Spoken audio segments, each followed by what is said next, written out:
नमस्कार, मी निर्वी पांचाळ. माझ्या या आजच्या ब्लॉगमध्ये तुम्हा सर्वांचे मनापासून स्वागत करते. मी या व्हिडिओमध्ये माझ्या गावचं देऊळ दाखवणार आहे, म्हणजेच माझ्या सासरचे श्री सत्तेश्वर मंदिर, गाव अनगुळे, तालुका लांजा, जिल्हा रत्नागिरी, कोकण. हे स्वयंभू मंदिर आहे. आता हल्ली कोकणकरांचा हक्काचा उत्सव होळी म्हणजे शिमगा सण साजरा झाला. त्या निमित्ताने आम्ही गावी आलो होतो. नव्याची पहिली होळी म्हटलं श्री सत्तेश्वर मंदिरात दर्शन घेऊन जाऊ. तसेच आम्ही जेव्हाही गावी येतो श्री सत्तेश्वराचे दर्शन घेऊन जातो.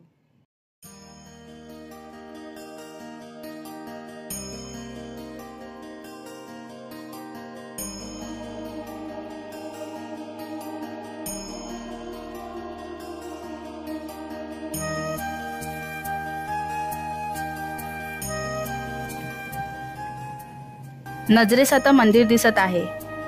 या मंदिराचे 2022 मध्ये जीर्णोद्धार करण्यात आले होते. हे मंदिर जागृत देवस्थान आहे असे मानले जाते. जीर्णोद्धार केल्यानंतर मंदिराची शोभा कित्येक पटीने वाढली आहे. हे तुम्ही पुढे बघालच.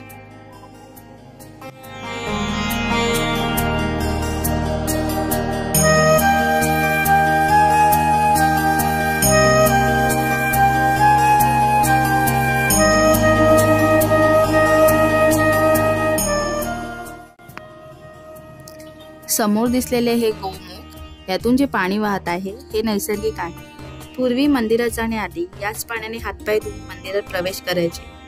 आता सर्वांच्या सुखसोयीसाठी येथे पाण्याचे नळ बसवलेले आहेत. आता आपण मंदिरात प्रवेश करू.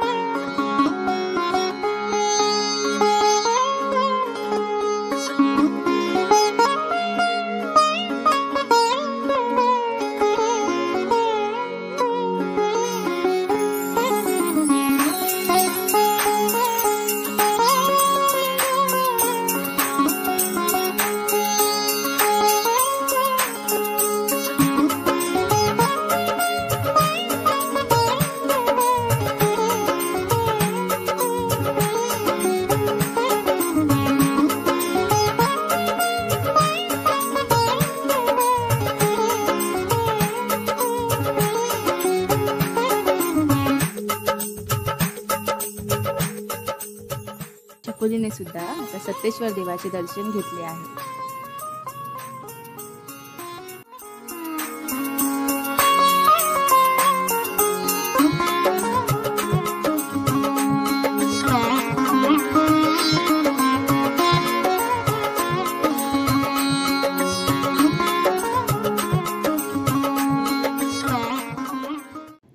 गाभाऱ्याच्या आत अशी अप्रतिम सुंदर शंकराची पिंडी आहे.